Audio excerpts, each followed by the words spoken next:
We can all remember the match finishes that brought us to our feet. Hulk Hogan body slamming and pinning the 800-pound Andre the Giant. Shawn Michaels living his boyhood dream at WrestleMania 12. Daniel Bryan overcoming every member of Evolution to thunderous yes chants. Some main event finishes are kinda weird, nonsensical, or maybe just plain dumb. I'm Senior Siete for 7 Wrestling. Let's take a look at 7 main events with the worst endings. Now, before we get into this, we appreciate your support, so if you enjoyed this video, please do us a solid and hit the like button, subscribe to the channel, and leg drop that notification bell. Number 1. Sting versus Jeff Hardy.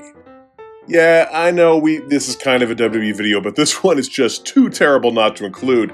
Jeff Hardy's probably going to go down in history as one of the biggest what-ifs in wrestling history. No matter what he did, the fans absolutely adored him. If anyone could have taken the reins from Cena as the face of the WWE back in the late 2000s, it was Jeff Hardy. Unfortunately, his demons tended to get the best of him. However, he had supposedly cleaned himself up and found himself in the main event of the 2011 Victory Road pay-per-view in a title bout against the Icon Sting. But Jeff was decidedly not clean on that night. After an awkward start that saw Eric Bischoff apparently trying to communicate with both men before the match, Hardy took a couple of minutes to decide which side of the ring he would throw his t-shirt to, and then he didn't throw it to any of the sides. Sting would give Hardy a couple of quick shots, hit the Scorpion Death Drop, then forcibly hold Jeff Hardy down for the pin. Look at this. Clearly Hardy was doing his best to kick out. Hardy was confused. Sting was giving his best disappointed dad energy, and the crowd was livid that they had just been robbed of their pay-per-view main event.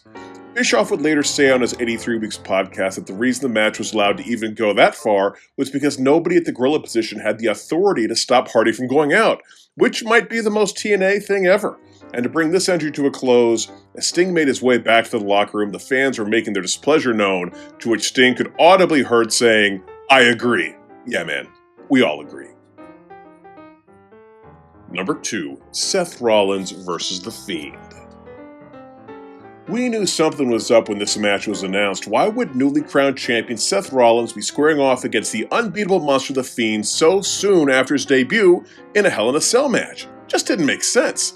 There was no way they were taking the belt off of Rollins this early into his reign, and with the match being held within the cell, there was no chance for a cop-out, count-out finish or disqualification. What made matters worse is that in the build-up to the match, they did everything in their power to make their new Noble World Champion look like a sniveling dork. Things got off to a really bad start as the entire match was conducted under a red light. This is a trick that Vince McMahon had been trying to popularize for years, first with Kane, then with Sin Cara, now with The Fiend. The audience hates it, the fans at home hate it, but Vince, he kept trying. The Fiend absolutely dominated this match, doing a no-sell routine that would make Road Warrior Hawk super proud. But Rollins was finally able to gain control and hit The Fiend with multiple stomps, a ladder, a chair, a toolbox, 4 calling birds, 3 French hens, 2 turtle doves, However, he just couldn't keep The Fiend down, so eventually he piled a bunch of props onto The Fiend and smacked it with a sledgehammer. That was enough to encourage the referee to call for the bell, and it was so confusing. Nobody knew if Seth had been disqualified or if The Fiend had given up. The official word was just that the match had been stopped. So let me get this straight. Mick Foley was chucked off of a roof, through a ringside table, and then chokeslammed from the top into the ring, and that match continued. But the ref felt the need to stop this bout after Seth gave a love tap to some foreign objects that The Fiend had been taking a nap under. Well, the audience hated it. It's hard to tell what they were chanting, but we're pretty sure it had something to do with bovine excrement. And to make it even worse, The Fiend popped right back up and proceeded to beat up Rollins. So we absolutely could have continued, but we didn't. At the end of the day, the WWE had hit quite a crappy trifecta, with Rollins looking like a joke, his killer stomp finishing move, and a variety of foreign objects looking ineffective, and the Hell in a Cell situation not meaning anything. No longer was it the ultimate way to settle a feud, it was just yet another match that can have a screwball finish. Number 3, Jon Moxley versus Kenny Omega. Yeah, I know, WWE video, but come on, this one is hilariously awful. If you're unfamiliar with Japanese death matches, know that they are quite the spectacle. Rings draped in fire, barbed wire ropes, and most famously, the exploding death match. What's that, you ask? Well, it's when if the match hasn't ended after a certain time, the whole damn ring will just explode. Look at that. Isn't that kind of awesome? Now, remember that picture for later. Mick Foley reportedly had been trying to bring those matches to the WWE for years, but Vince McMahon never went for it. But everyone's favorite billionaire who loves all things international wrestling? Yeah, he was probably desperate to try this out on American soil, and try it out he did at the 2021 Revolution pay-per-view event with the AEW's first ever exploding barbed wire death match. The bout was contested between Kenny Omega and Jon Moxley and was for the AEW World Heavyweight title. Everything was going great until the climactic finish. Omega managed to best Mox with some help from his friends, and there was some time left on the clock, so nobody would be consumed by the exploding ring. But the dastardly Omega handcuffed Mox to the ring so he wouldn't be able to escape the explosion. Oh no! Moxley's frenemy, Eddie Kingston, sprinted to the ring to try to free him, but to no avail. With nothing left to do and the timer counting down, Kingston heroically laid his body onto Moxley to shield him. And 3, 2, 1... Remember the explosion picture we showed you earlier? Yeah, that's the one. Well, this was more like this. Eventually, it was discovered that whoever was in charge of executing the explosions just screwed it up. And it's a shame because that was an insane match, and all anyone remembers is the crappy conclusion. As a joke, they even included the lame explosion in their Fight Forever video game, so at least they have a sense of humor about it. Number 4, Roman Reigns vs. Finn Balor. The Demon has got to be the WWE's biggest missed opportunity of the last 10 years, right? Every kid in America should want to be donning his face paint for Halloween. But the WWE machine has just never gotten fully behind the character, which is a shame, because when they do, the fans are into it. Let's take you back to Extreme Rules 2021, where the Demon was squaring off against Roman Reigns for the Universal title in an Extreme Rules match. Balor had taken a beating and was passed out on the floor, then something extremely stupid happened. The lighting changed, and the sound of a heartbeat could be heard throughout the arena, and Balor started convulsing as if his demon heart was beating out of his chest. See?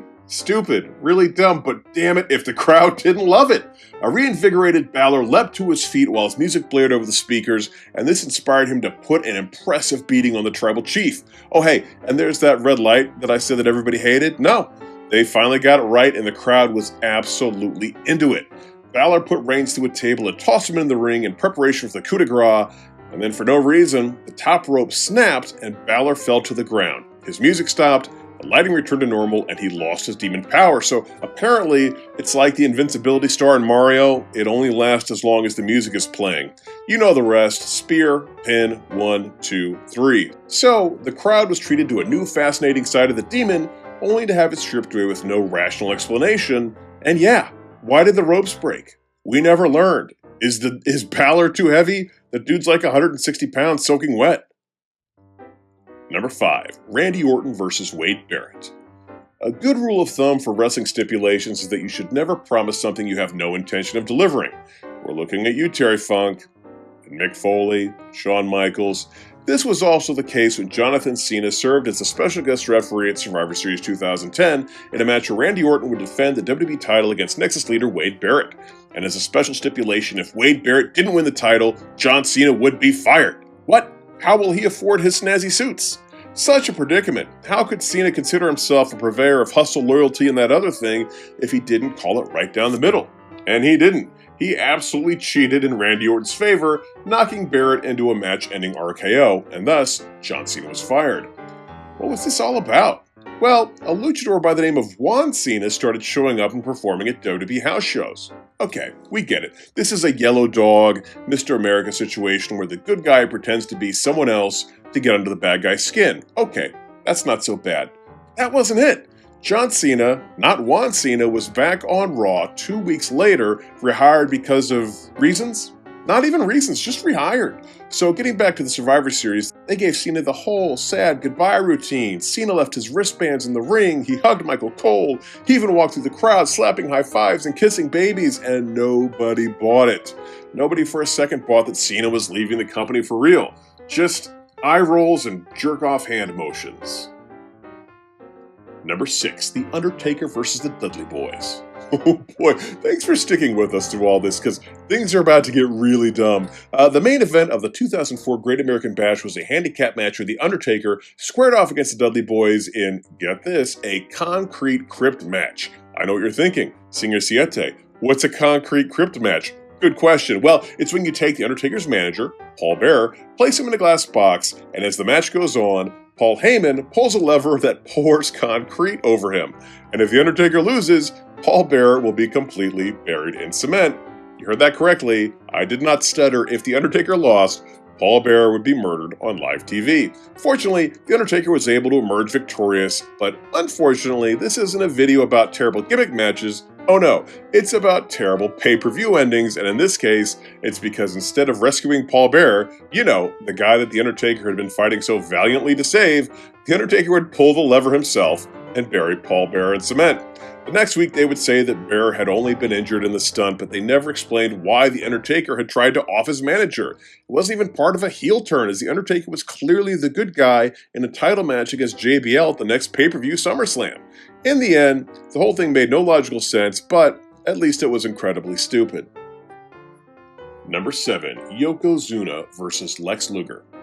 You used to see this trope all the time where the challenger would defeat the champion by countout or disqualification, then he'd grab the belt and celebrate as if he just won the title, only for the announcer to have to break his heart by reminding him that titles can only change hands by pinfall or submission. I always hated this because it made the guy look like an idiot. Everybody knows this rule, how could you possibly forget? Now, imagine if that's how a pay-per-view ended, and instead of the celebration ending, they just kept it going for funsies. Well, that's exactly what happened at the end of SummerSlam 93, where Lex Luger was experiencing the run of a lifetime. He had slammed Yokozuna on the deck of the USS Intrepid, he toured the country in his own fancy Lex Express bus, and the main event of SummerSlam against the WWE World Champion, he won by countout. Oh. But boy, did they act like he won the title. His buddies, the Steiner brothers, Macho Man Randy Savage, and Tonka all ran to the ring to give him hugs and high fives. They even hoisted him up on their shoulders like he was a conquering hero. And then there was confetti. And then there were balloons. All for a count-out victory. Luger should have been furious that he was robbed of what was supposed to be his only opportunity at the title, but instead, he just sat there on the Steiner's shoulders like a flag-waving dork. Well, there's our list. Did we forget about any other awful endings to pay-per-views? If so, leave them in the comment section below. Also, like this video, subscribe to the channel, and rock bottom that notification bell. Until next time, I'm Singer Siete for Savin Wrestling saying bye-bye.